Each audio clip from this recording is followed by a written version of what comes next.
मंगलमय वातावरण वाळवंज पाटील आणि गायकवाड पाटील परिवाराचा हा शुभविवाहाचा कार्यक्रम। या कार्यक्रमासाठी वाळवंज कडवाडीचे आम्ही आपले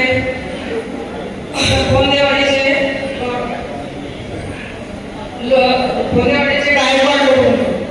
या दोन्ही प्रमाणामध्ये जी सौवा शीतल आणि चिरंजीव निखिल हे विवाह बंधनात जात असताना आपण सर्व ह्या दोन्ही कुटुंबांच्या विनंतीस मान देऊन सर्व शैक्षणिक राजकीय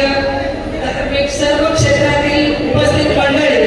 आपल्या सर्वांचं प्रथमतः या दोन्ही कुटुंबाच्या वतीने मी आभार मानते आणि या